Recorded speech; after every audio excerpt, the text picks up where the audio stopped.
Hello everybody, welcome back to Frontier Mentality. So, been busy, been picking green beans this morning and picking blackberries. I had to pull some of my corn because the windstorm that came through bent and broke some of them, so I had to go ahead and pull those. Some are still laying to the side, which you'll see in a moment. They usually will straighten back up. Remember when we saw what looked like something laid in our corn? Well, that corn has straightened back up, so I believe the others will as well. I got the worst of them out, and we'll just wait for the sunshine to pull them back up. So you can see right here we have some leaning over. And I'm going to be double checking some of these green beans because I just went through and picked. But it's always like, dang, how did you miss that? And there I see some, because I'm coming from a different angle. And these are rattlesnake green beans that we have planted this year. They are, the difference for these, they're stringless.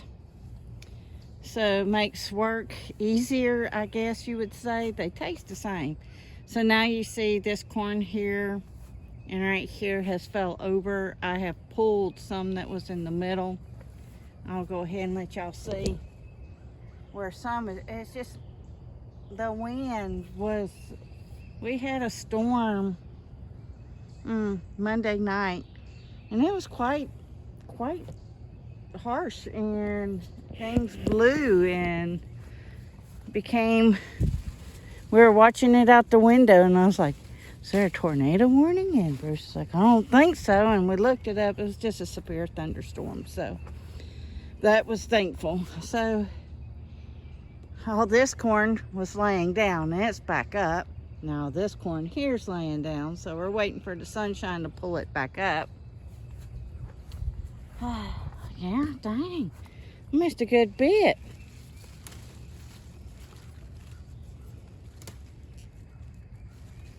It's always good to, if you go down one way, to come back down the other way just to see what you've missed.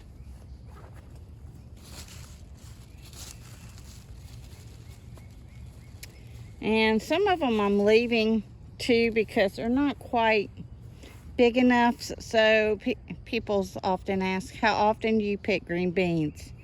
Every 3 days. That encourages the blooms to keep putting out, so you keep getting a harvest, and it's just all beautiful. Okay, I am going to put y'all down, let y'all see how tall this corn has gotten. It is beginning to get the tassels on top. I would say this corn is every bit of maybe 9 feet tall, maybe a little more. So let's drop you down so I can get an idea of judgment. Because I'm going to try to stand in front of the corn. I'm 5'4". Let's find a place that y'all are standing up straight. And that's not it. So we're going to have to step over to the okra.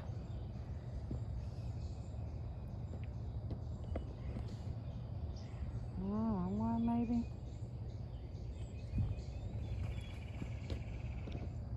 I think that's the top. It's not the, I can't see the top of the corn. So we're having to go 3 rows back. So hold on. Gotta get y'all balanced now. Alright.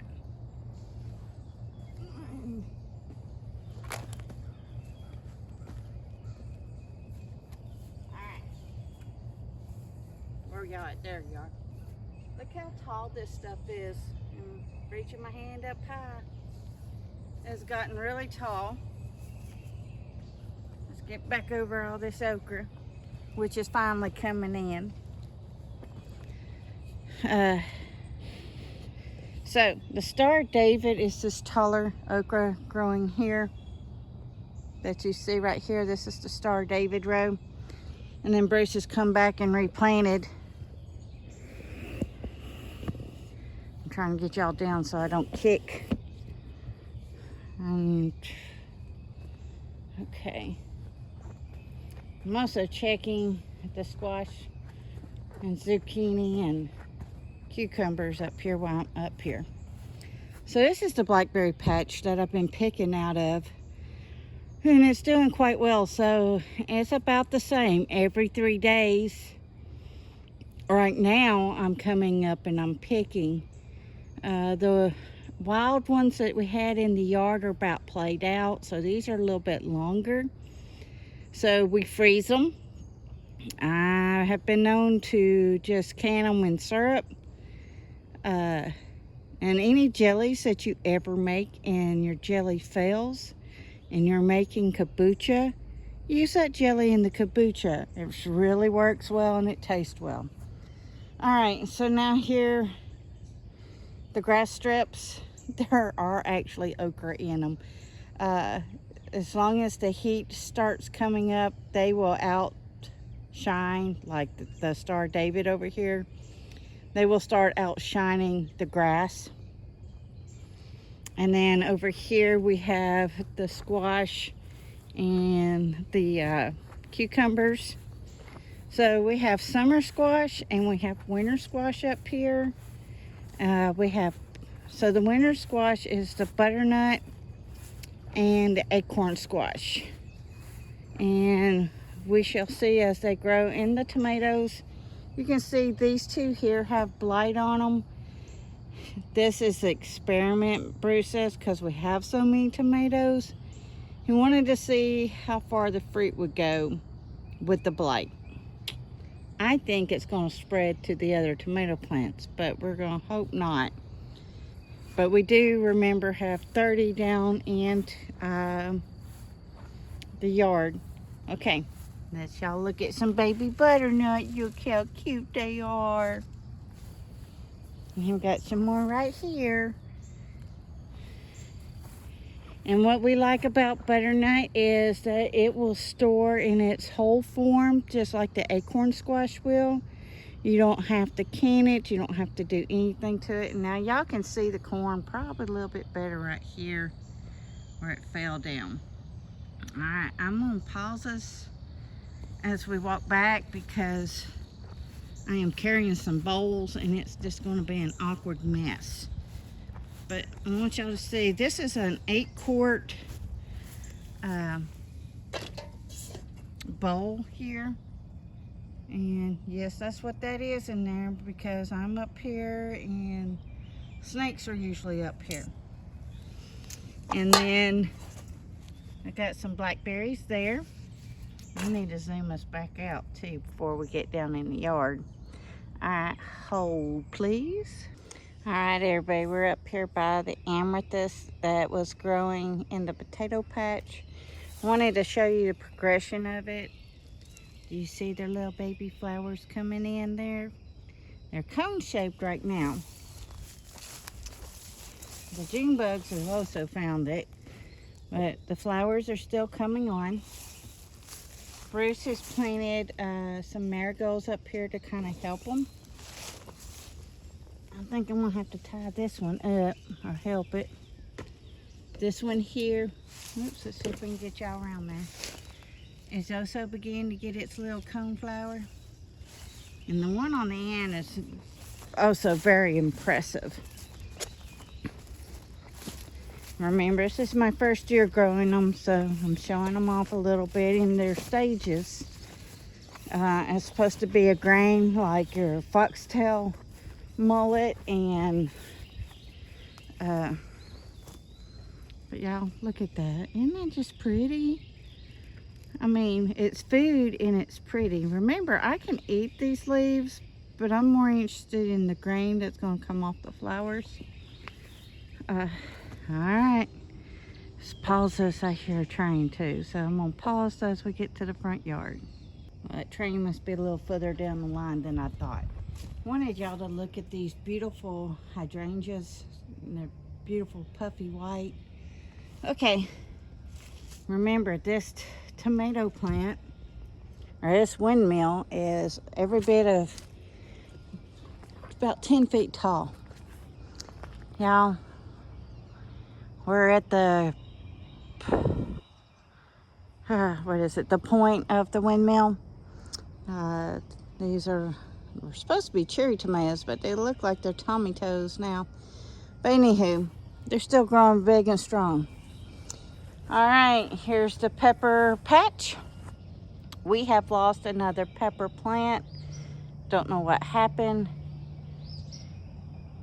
Can y'all see the little cricket? It's a grayish orange. He's so pretty. I don't know if it's a he or she. They're still quite wild and won't let us touch them. Okay. This is the Brandywines, full of tomatoes now. These are also yellow tomatoes. This one also looks like it's got a Brandywine in it. Because these are Brandywine leaves. I bet Bruce forgot he planted. But we do have the yellow tomatoes here. Apparently we have Brandywines in here as well. I'm afraid that's going to cross-pollinate. Dang it. And y'all, the marigolds have came out. Look how beautiful. Marigolds will grow big and lush like this if you don't top them, if you're growing them yourself from seed. The stores top them so they're always short and dainty. We're doing it to draw the bugs away from our tomatoes, and it also helps the mosquito population up here on the hill. Okay, we're going to get in. We got the cherry tomatoes here in yellow back here. Cucumbers, the peas are gone. What was left of the pea population is now being dried out for harvest. Not really for harvest. We're drying it out for seed. Dang, somebody's playing some funky music down the road. Who knows? Okay, we still have some marigolds that we're going to plant up beside the potatoes. Oh, Lord help. Tomatoes. We're going to plant them by the tomatoes in the back garden.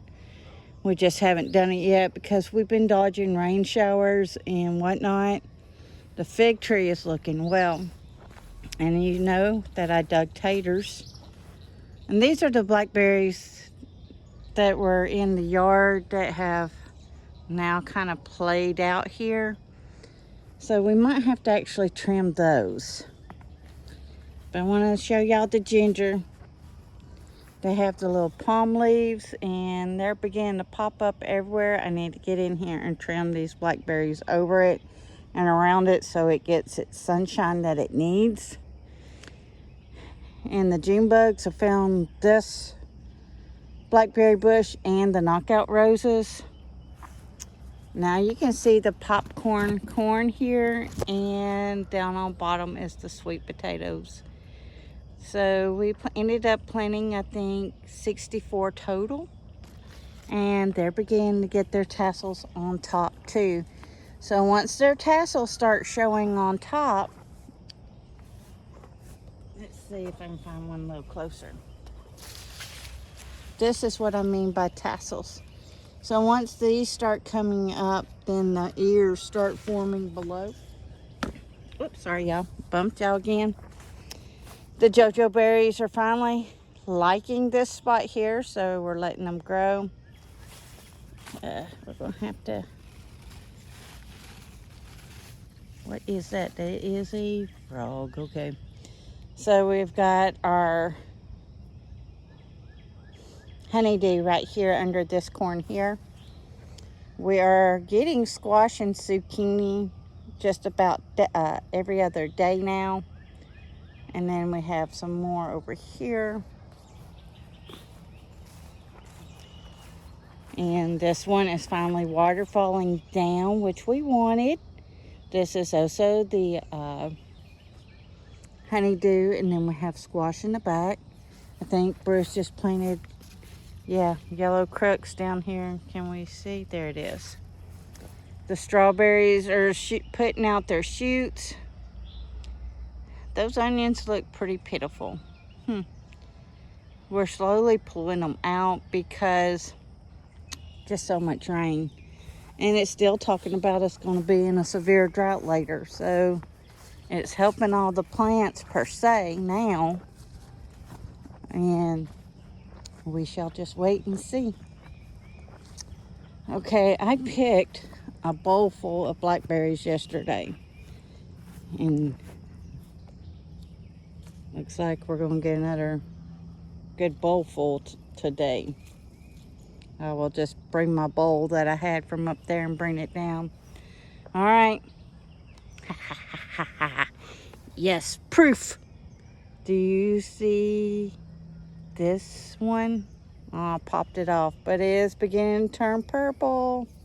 Think I won the $5 bet, but okay. But the grapes, look at that. They're all just beautiful and coming in so beautifully. The tomatoes here are doing fine. He pulled the ones that had blight. So when he is cutting grass, he's letting it grow high.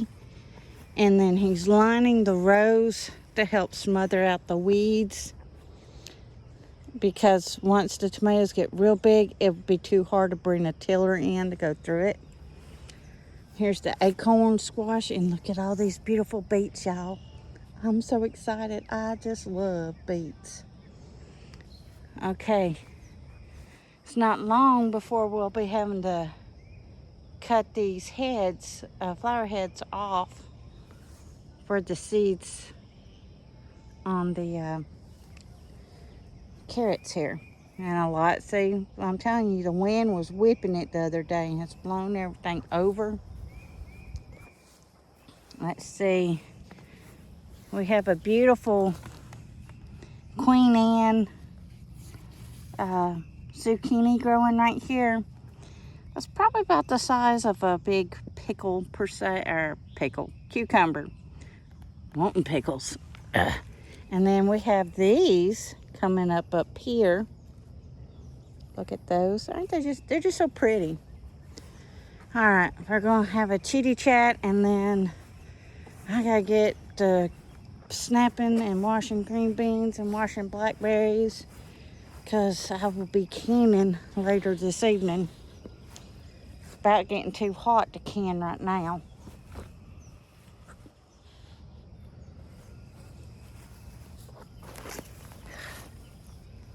Alright, gotta take that hat off. I wear my hat when I'm picking blackberries because some of the blackberries are over my head, and getting briars in your hair ain't always fun. What else? Supposedly there's a Iran, not United States deal. We see where Israel is not part of that deal. And as Christians, we're supposed to pray for the people of Israel, not the nation state. So y'all need to remember that the nation state is like our government here. You pray for the ones that are lost, that they find the creator of the universe, and that everybody who needs to be saved before his return gets saved. Until then, we're supposed to occupy until his return. So there are three things a person needs.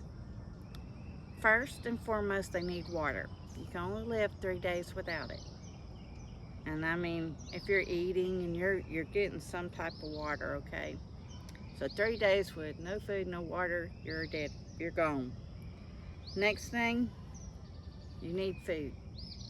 It's a morale booster. It keeps you energized, and it keeps you full and gives you energy.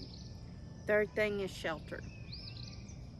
Some of us think it's a big, beautiful, glorious house, and some of us think it could be a tiny house. It could be a tent. You could be, there's just no telling. Hey, Patch, it's not over there, please. Chasing a frog in the garden. So, yeah. Please grow your own food. If you're not going to grow your own food, start stocking up to the best of your ability. I've got to-do list on Wednesday, and as I was going through the prices on Wednesdays, which you will see this after, the prices just for lunch and